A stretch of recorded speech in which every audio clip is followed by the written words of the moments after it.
वाक्यकारं वररुचिं भाष्यकारं पतञ्जलिं पाणिनिं सूत्रकारं च प्रणतोऽस्मि मुनित्रयम्। सर्वेभ्यः नमः। शुद्धिकौमुदी वर्गे एतदस्ति षड्विंशतितमं सत्रम्। पूर्वतने सत्रे वयं कनीयस् शब्दविषये चिन्तनं कृतवन्तः। ततः अग्रे किम् अस्ति इति इदानीं परिशीलयामः। शुद्धिकौमुदी पुस्तके पृष्ठसङ्ख्या अस्ति 96। 96तमे पृष्ठे अस्ति, पठामः। अग्रिमं वाक्यम् अस्ति, अद्य प्रश्नोत्तरी स्पर्धा अस्ति। विद्यालयेषु महाविद्यालयेषु च अथवा अन्यत्रापि कदाचित् विविधाः स्पर्धाः आयोज्यन्ते। प्रतियोगिताः इति कथ्यन्ते, किन्तु ततोपि स्पर्धाः इति कथनं वरम् इति पूर्वमुक्तमासीत्। विविधाः स्पर्धाः भवन्ति। तासु अन्यतमा स्पर्धा भवति प्रश्नोत्तरी स्पर्धा। एवं वाक्यप्रयोगः अत्र कृतः अस्ति। अद्य प्रश्नोत्तरी स्पर्धा अस्ति। ग्रन्थकारः लिखति, प्रश्नोत्तरी इति अपशब्दः। तर्हि किं वक्तव्यं? प्रश्नोत्तरम् इति प्रयोक्तव्यम्। तर्हि प्रश्नोत्तरस्पर्धा अस्ति, प्रश्नोत्तरी स्पर्धा नास्ति, प्रश्नोत्तरस्पर्धा अस्ति इति वक्तव्यम्। किमर्थम् इति चेत् प्रश्नाः च उत्तराणि च एतेषां समाहारः प्रश्नोत्तरम्। समाहारद्वन्द्वे नपुंसकं स्यात् स नपुंसकम् इति सूत्रेण। अतः प्रश्नोत्तरम् इति रूपम्। पाणी च पादौ च एतेषां समाहारः पाणिपादम्। अतः एव पाणिपादं प्रक्षाल्य आगच्छतु इत्यादीनि वाक्यानि वदामः। यथा पाणिपादम् इत्यस्ति तथैव प्रश्नोत्तरम् इति रूपम्। न वयं समाहारद्वन्द्वसमासं न इच्छामः इति वदन्ति चेत् तदा ग्रन्थकारः वदति, यदि समाहारद्वन्द्वः न इष्यते तर्हि प्रश्नाः च उत्तराणि च प्रश्नोत्तराणि, तेषां स्पर्धा प्रश्नोत्तरस्पर्धा। तदापि न ईकारः प्रश्नोत्तरशब्दे। प्रश्नोत्तरी इत्युक्तमस्ति किल, ईकारसहितं रूपं, तद्रूपं सिद्धं न भवति। द्विगुसमासे तु अकारोत्तरपदे पदः द्विगुः स्त्रियाम् इष्टः इति वार्तिकेन स्त्रीत्वम्।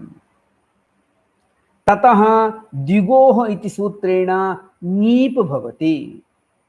तस्मात् पञ्चानां वटानां समाहारः, तत्र तु पञ्चवटी इति रूपमस्ति। त्रयाणां लोकानां समाहारः त्रिलोकी इत्यादीनि रूपाणि सन्ति। प्रश्नोत्तरम् इत्यत्र तु न द्विगुः, द्विगुसमासं वयं कर्तुं न शक्नुमः। अत्र अर्थः भिन्नः भवति, तस्मात् ङीपपि न भवति। एतस्मात् कारणात् प्रश्नोत्तरी इति रूपं तु असाधु एव। किन्तु समग्रे देशे व्यवहारे अस्ति प्रश्नोत्तरी स्पर्धा, भिन्न भिन्न प्रसंगेषु तस्य शब्दस्य प्रयोगः क्रियते। विद्यालयेषु प्रश्नोत्तरी स्पर्धा अस्ति, संस्कृत साहित्य विषये प्रश्नोत्तरी, प्रश्नोत्तरी क्रीडा इत्यादिकं प्रयुज्यते अस्माभिः। किन्तु जागरूकता वोढव्या। प्रश्नोत्तरी इति न भवति, प्रश्नोत्तरम्। अतः प्रश्नोत्तर स्पर्धा इति प्रयोगः करणीयः। अग्रिमं वाक्यमस्ति शिवरामेण शिक्षाशास्त्री पठिता। अत्यन्तम् आधिक्येन व्यवहारे स्थितः एषः प्रयोगः। भवता किं पठितम् इति प्रश्नः क्रियते चेत् बहवः उत्तरं वदन्ति, मया शिक्षाशास्त्री पठिता। तादृशमेव इदं वाक्यमस्ति, शिवरामेण शिक्षाशास्त्री पठिता। शिक्षाशास्त्रं पठितम् इति कथनम् औचित्यम् आवहति। शिक्षाशास्त्री पठिता न, शिक्षाशास्त्रं पठितम्। यथा स्थितं तु इदं वाक्यम् आकुलितम् अस्ति। शिवरामेण शिक्षाशास्त्री पठिता इति वाक्यमस्ति किल, एतद् आकुलितम् अस्ति। न हि शिक्षाशास्त्री इत्येषः शब्दः स्त्रियां। शिक्षाशास्त्री पठिता इत्युक्तमस्ति किल, पठिता इत्युक्तमस्ति। शिक्षाशास्त्री शब्दः स्त्रीलिङ्गशब्दः नास्ति। शिक्षाशास्त्री पठिता इत्युक्तमस्ति, स्त्रीलिङ्गं न इति एकः दोषः। अतः पठिता इति प्रयोगः असाधुः। पुनः शिक्षाशास्त्री इति उपाधेः उपाधिमतः वा नाम। यः उपाधिः अस्ति तस्य उपाधेः नाम एव शिक्षाशास्त्री। शास्त्री इति कक्ष्या अस्ति, शास्त्री इति उपाधिः प्राप्यते। अनन्तरम् आचार्यः इति उपाधिः प्राप्यते। शास्त्रिकक्षायाः अनन्तरं शिक्षाशास्त्री इति कक्ष्या भवति, स च उपाधिः भवति शिक्षाशास्त्री इति उपाधिः। अनन्तरं शिक्षा आचार्यः इत्यपि उपाधिः अस्ति। अतः शिक्षाशास्त्री इति उपाधेः नाम अथवा उपाधिमतः वा नाम। यः तम् उपाधिं प्राप्तवान् भवति सः शिक्षाशास्त्री इति कथ्यते।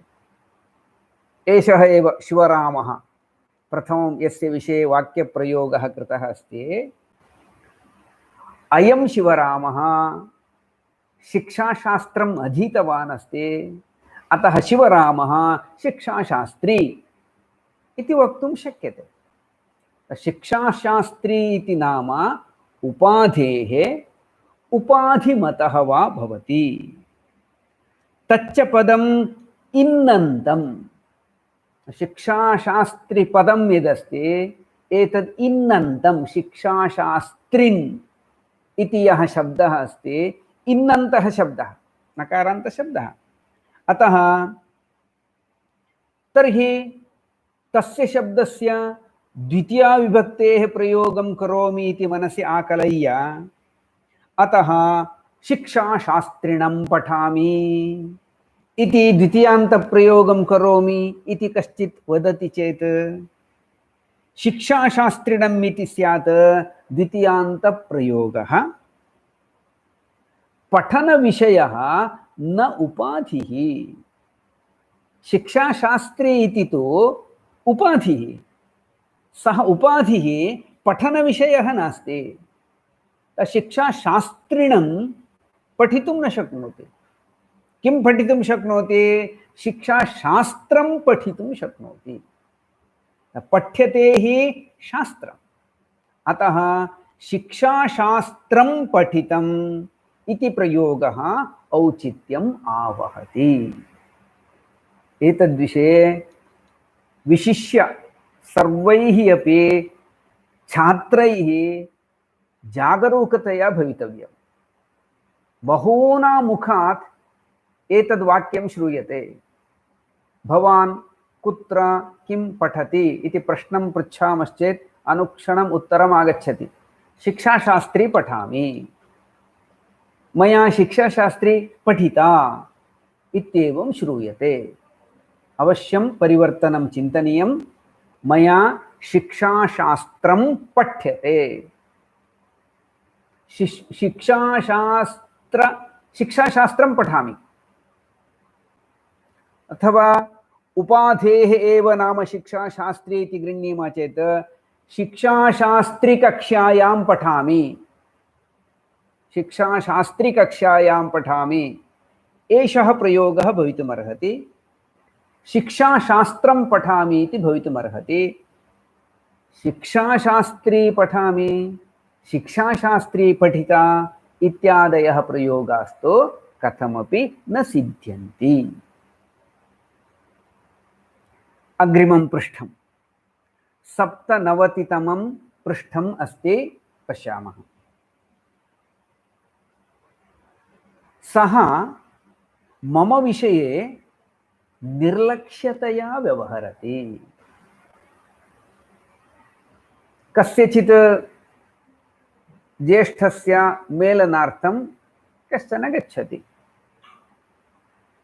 एषः यदा गतवान् सः एतं प्रीत्या न स्वागतीकृतवान्। स्वागतीकरणं दूरे तिष्ठतु, तस्य दर्शनमेव न जातम् इतिवत् स्थितवान् सः। तदा सः वदति, सः मम विषये निर्लक्ष्यतया व्यवहरति, लक्ष्यमेव न ददाति इत्यर्थः। अत्रापि निर्लक्ष्यतया इति अस्थाने प्रयोगः। किं वक्तव्यम्? उपेक्षया इति वक्तव्यम्। मम विषये अवधानं न ददाति।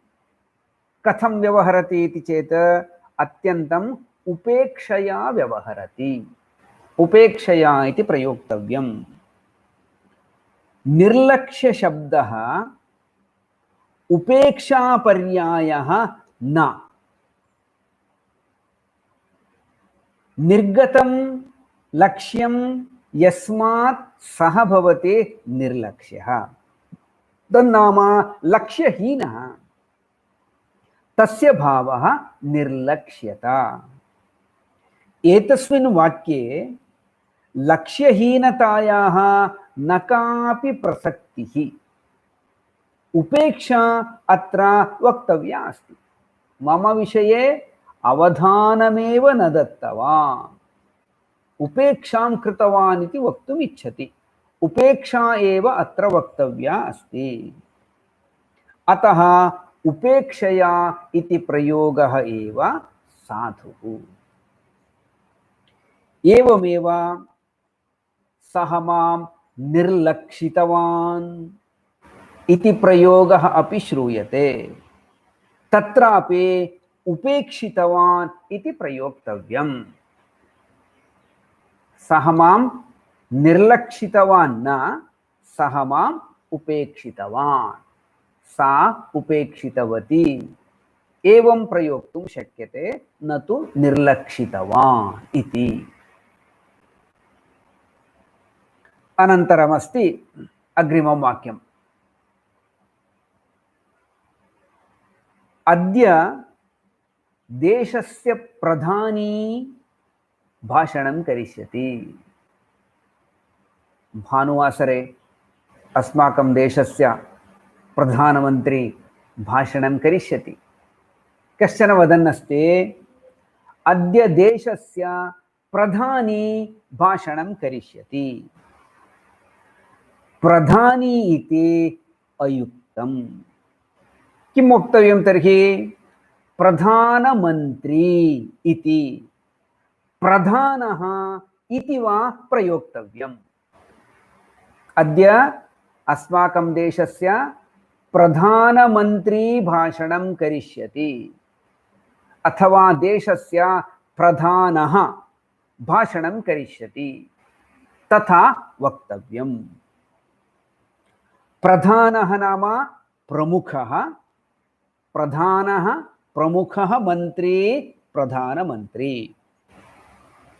मन्त्रिशब्दः यदि न इष्यते तर्हि प्रधानः इत्यपि प्रयोगः शक्यः।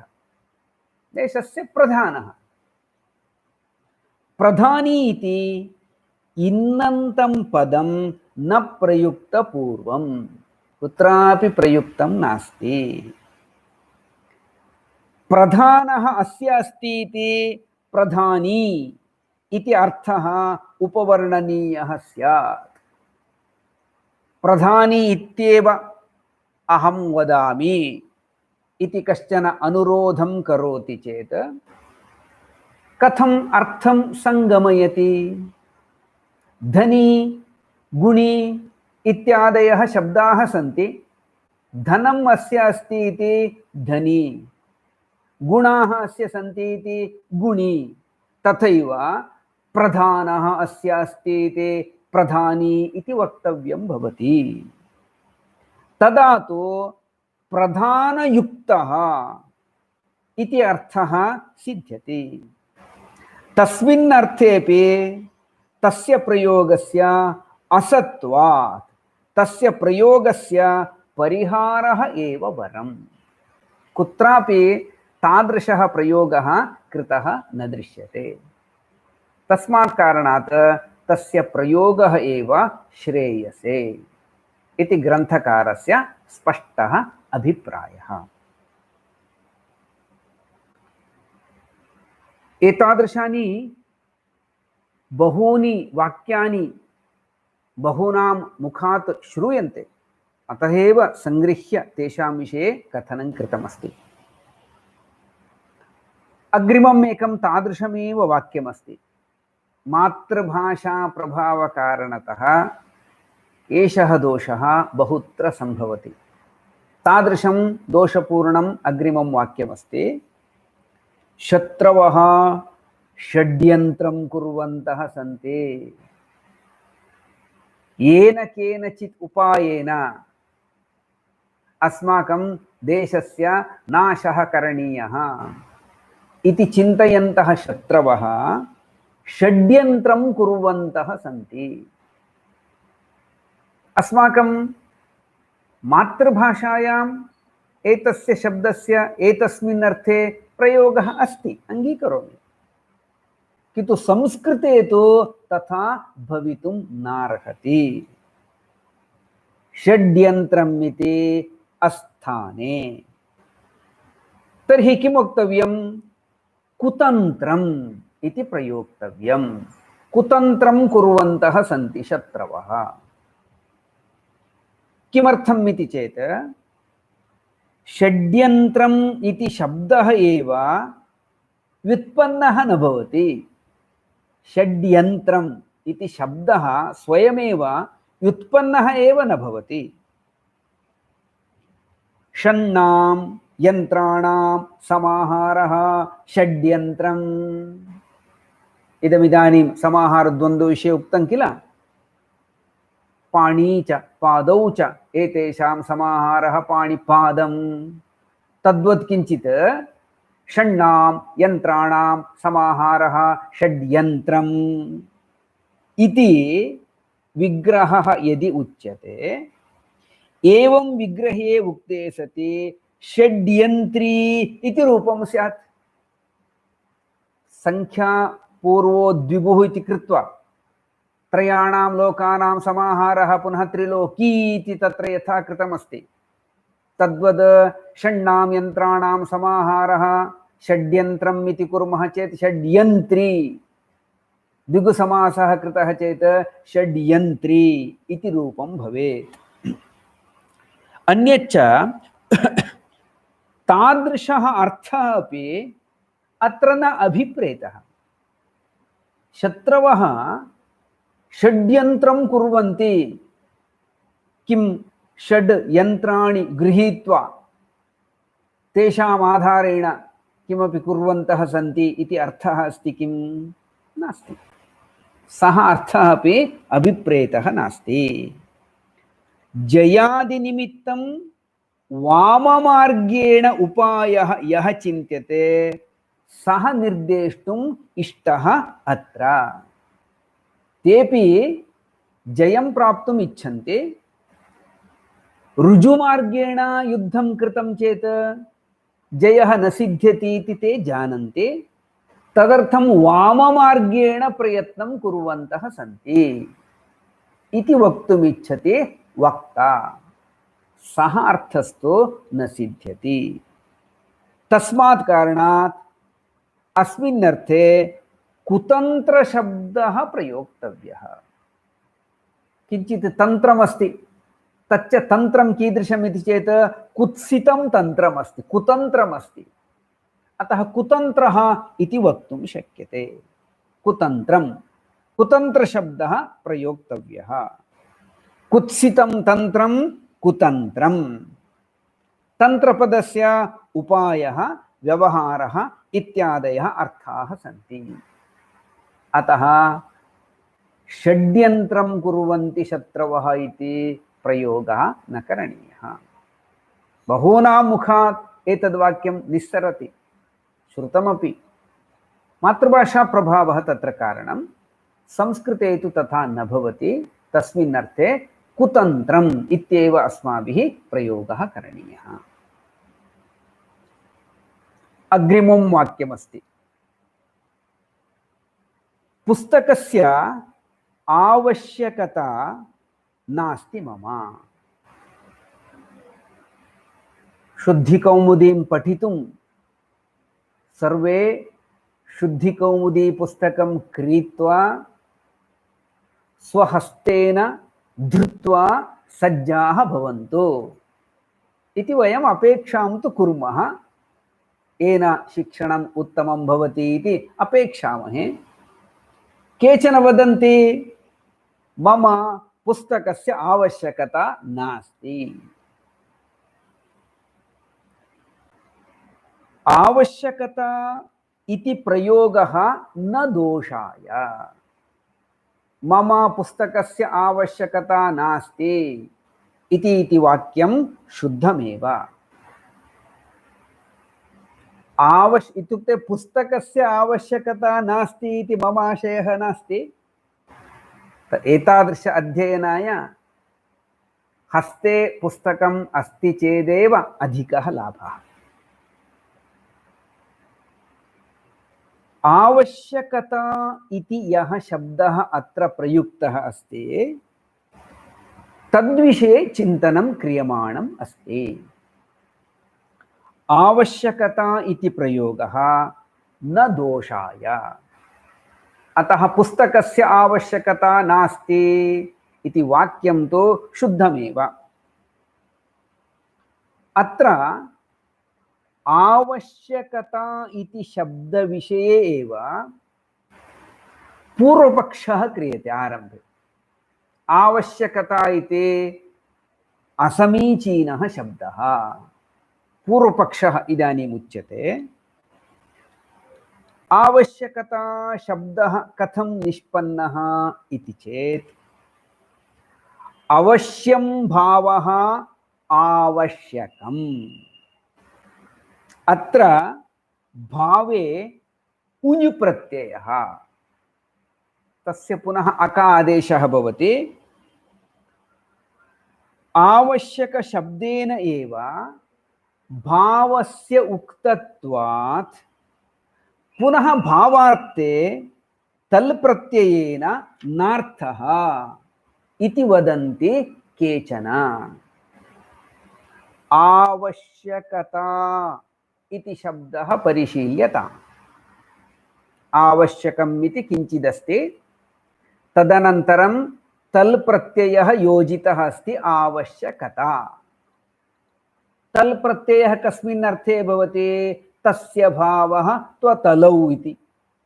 अतः तस्य भावः इत्यर्थे तल् प्रत्ययः योजितः अस्ति इति वदामः। किन्तु आवश्यक इत्यस्मिन् शब्दे एव भावार्थे एव प्रत्ययः अस्ति। सः कः प्रत्ययः इति चेत् भावार्थे उञ् प्रत्ययः। अवश्यं भावः आवश्यकः, भावार्थे एव उञ् प्रत्ययः, तेन आवश्यक शब्दः सिद्धः अस्ति। तस्मिन्नेव अर्थे पुनः तल् प्रत्ययस्य लगनं कृत्वा आवश्यकता इति साधयन्ति भवन्तः। एतत् कथं सिद्ध्यति इति पूर्वपक्षः अस्ति। अतः आवश्यकता शब्दस्य असाधुत्वं मन्यन्ते ते। ये आक्षेपं कुर्वन्ति तेषां मतम् एतदस्ति। आवश्यक शब्दः धर्मपरः इति तेषां कथनस्य सारः। आवश्यक शब्दः एव धर्मपरः अस्ति इति केषाञ्चित् कथनं, किन्तु वयं तथा न वदामः। आवश्यक शब्दः धर्मीपरत्वेनापि बहुधा दृश्यते। कथम् इति चेत् शेषाधिकारस्तावत् आवश्यकः। शेषाधिकारः आवश्यकः इति तत्त्वबोधिनी व्याख्यायां प्रयोगः कृतः अस्ति शेषे इति सूत्रे।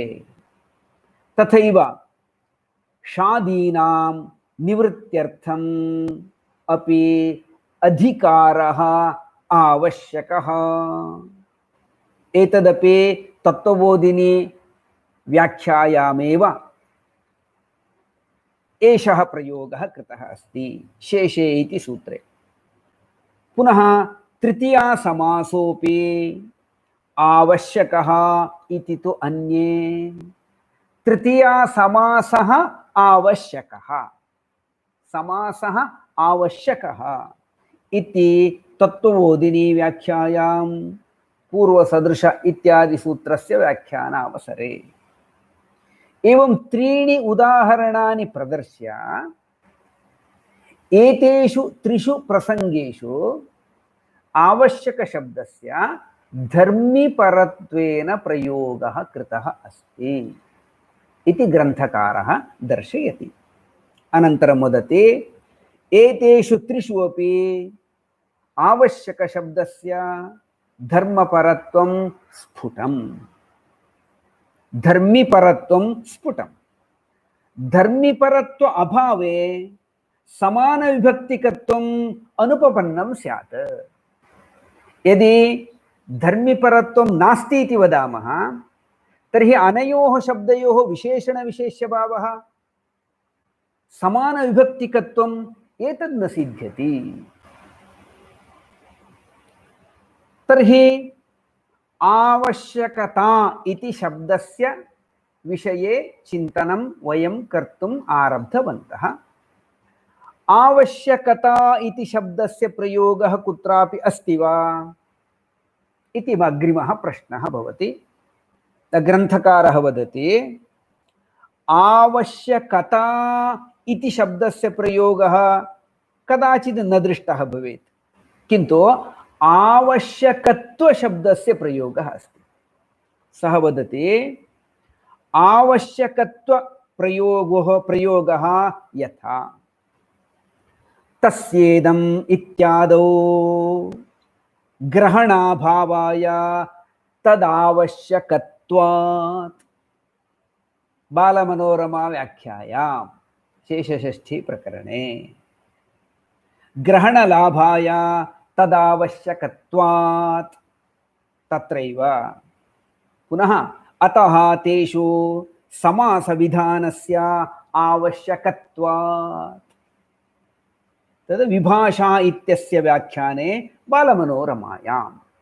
अतः आवश्यकत्वात् आवश्यकत्वात् आवश्यकत्वात् इति त्रयः प्रयोगाः प्रदर्शिताः सन्ति। अत्र त्रिषु अपि वाक्येषु आवश्यकत्वप्रयोगः कृतः अस्ति। आवश्यकत्वपदस्य आवश्यकतापदस्य च समानार्थकत्वम्। आवश्यकत्वम् आवश्यकता द्वयोः अपि शब्दयोः अर्थः समानः। कथम् इति चेत् उभयत्रापि तस्य भावः इत्येव अर्थः। तस्य भावः त्वतलौ इति सूत्रम्। आवश्यकत्वम् इत्यत्र त्वप्रत्ययः, आवश्यकता इत्यत्र तल् प्रत्ययः, अर्थस्तु समानः एव। यदि आवश्यकता इत्येतत् अयुक्तं तर्हि बालमनोरमायां प्रयुक्तस्य आवश्यकत्वपदस्यापि अयुक्तता वक्तव्या भवेत्। तस्मात् आवश्यकता इति तु साधुः एव, संशयः नास्ति। आवश्यकता इति वयं निस्सङ्कोचतया प्रयोक्तुं शक्नुमः। उभयोरपि साधुत्वप्रकारः इत्थं दर्शयितुं शक्यः। प्रयोगं कुर्मः, साधुत्वं कथम् इति प्रश्नः क्रियते चेत् एवं साधुत्वप्रकारः दर्शयितुं शक्यः। अवश्यं भावः आवश्यकं, भावे उञ् प्रत्ययः।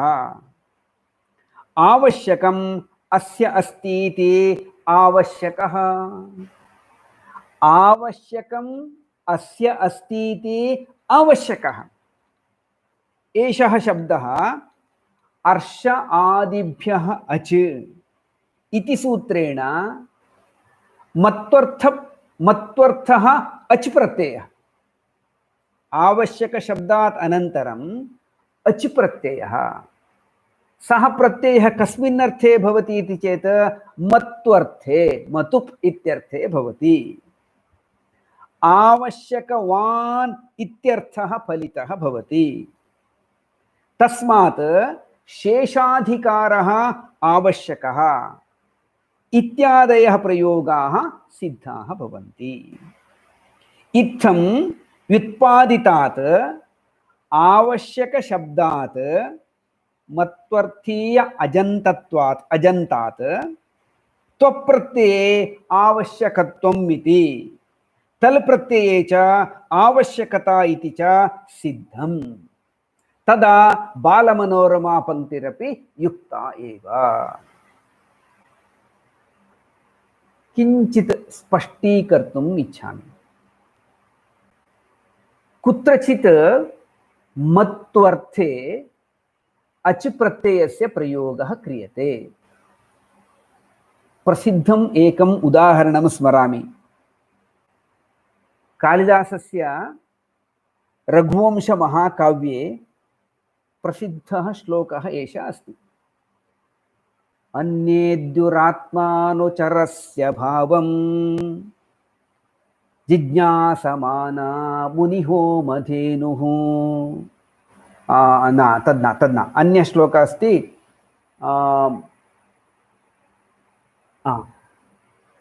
कालिदासः वदति वनाय पीतप्रतिबद्धवत्सां यशोधनो धेनुमृषेर्मुमोच। वसिष्ठमहर्षिः किं कृतवान् इति चेत् दिलीपं धेनोः रक्षणं करणीयम् इति सर्वं सः निर्णीतवान्, आदिष्टवान्। दिलीपः तद् कार्यं करिष्यामि इति अङ्गीकृतवान्। अनन्तरदिने दिलीपः किं कृतवान् इति चेत् महर्षेः वसिष्ठस्य धेनुं वनाय सः मुक्तवान्, नन्दिनीं धेनुं सः मुक्तवान्।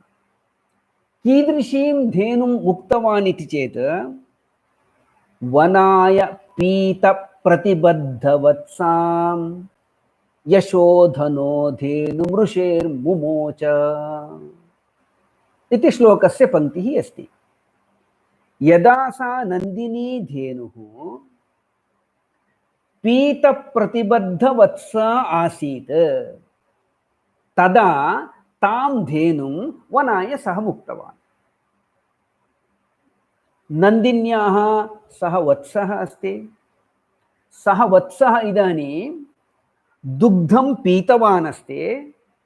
तदनन्तरं सः वत्सः गोष्ठे बद्धः अस्ति।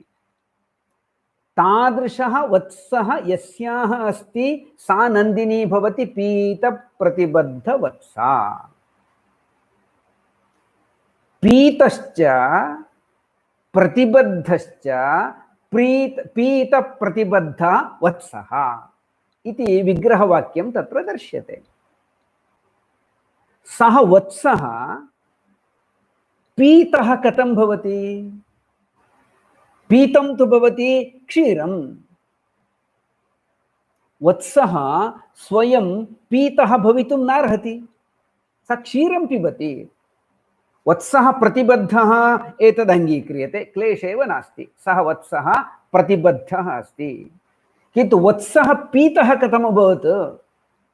दुग्धं पीतं भवितुमर्हति, वत्सः पीतः कथं भवति इति प्रश्नः आयाति। किन्तु तत्र मल्लिनाथः स्पष्टीकरणं करोति। पीतशब्दस्य अर्थः पीतम् अस्य अस्ति इति पीतः। पीतं नाम पानम् इत्यर्थः। अर्ष आदिभ्यः अच्, अतः पीतम् अस्य अस्ति इति पीतशब्दः अस्ति। अर्ष आदि अजन्तः शब्दः सः अस्ति। तस्मात् कारणात् पीतः इत्युक्ते यस्य पानम् अस्ति सः पीतः। अतः सः वत्सः पीतः अपि अस्ति, तथैव सः वत्सः प्रतिबद्धः अस्ति। पीतश्च प्रतिबद्धश्च। तत्र पीतशब्दस्य साधनप्रकारः एवं दर्शितः अस्ति, अर्ष आदिभ्यः अच् इति। एवमेव अत्रापि आवश्यकशब्दस्य साधनावसरेपि इदानीम् अन्ते उक्तं वाक्यं पठामः। अवश्यं भावः आवश्यकं। भावे उञ् प्रत्ययः अङ्गीकृतमेव। आवश्यकम् अस्य अस्ति इति पुनः आवश्यकः। आवश्यकम् अस्य अस्ति इति आवश्यकः। पीतम् अस्य अस्ति इति पीतः इति यथा उक्तमस्ति तथैव आवश्यकम् अस्ति इति आवश्यकः इति अर्ष आदिभ्यः अच् इत्यनेन अच् प्रत्ययं स्वीकुर्मः चेत् आवश्यकता इति साधने कोऽपि क्लेशः नास्ति। बालमनोरमायामेव एवम् उक्तमस्ति इति कारणतः वयं निस्सन्देहम् अस्य प्रयोगं कर्तुं शक्नुमः। अतः मम पुस्तकस्य आवश्यकता अस्ति, अस्यां कक्षायां पुस्तकस्य महती आवश्यकता अस्ति इत्यादीन् प्रयोगान् कर्तुं शक्नुमः। केषाञ्चित् मुखात् कदाचित् आवश्यकता इत्यपि श्रूयते। आवश्यकता तत्तु कथमपि न भवति, आवश्यकता इत्येव वक्तव्यम् इति अग्रिमः विषयः। अग्रिमं वाक्यमस्ति इति एषः विषयः। अग्रिमं वाक्यमस्ति शुद्धिकौमुदी पुस्तके 99तमं पृष्ठम्। सः देशसेवायै स्वात्मानं समर्पितवान्। ग्रन्थकारः लिखति स्वात्मानम् इति प्रयोगः अस्थाने, आत्मानम् इति प्रयोगः साधुः। सः देशसेवायै आत्मानम् अर्पितवान्, पर्याप्तम्। आत्मानम् इति प्रयोगः साधुः। किमर्थम् इति चेत् आत्म स्वशब्दयोः समानः अर्थः। एकत्र आत्मन् शब्दः अस्ति, अन्यत्र स्वशब्दः अस्ति, द्वयोः अपि अर्थः समानः। समानार्थकानि पदानि एकस्मिन्नेव वाक्ये न प्रयुज्यन्ते, तेषु अन्यतमः प्रयुज्यते। स्वशब्दः प्रयुज्यताम् अथवा आत्मशब्दः प्रयुज्यताम्। अतः अत्र स्वशब्दस्य परित्यागः करणीयः, आत्मानम् इति प्रयोगः करणीयः। आत्मशब्दं परित्यज्य स्वशब्दमात्रस्य प्रयोगः अपि कर्तुं शक्यः। तोपरि विद्यमानं वाक्यं सः देशसेवायै स्वं समर्पितवान् इति वक्तुं शक्यते, अथवा सः देशसेवायै आत्मानं समर्पितवान् इति वा वक्तुं शक्यते। द्वयोर्मध्ये एकतरस्य शब्दस्य प्रयोगः क्रियतां, न तु द्वयोरपि इति। स्वशब्दस्य आत्मीयः इत्यपि अर्थः अस्ति, तथापि आत्मनः स्वेति विशेषणम् अत्र न औचित्यम् आवहति। एतावदुक्त्वा अद्यतनं पाठं समापयामि। नमो नमः।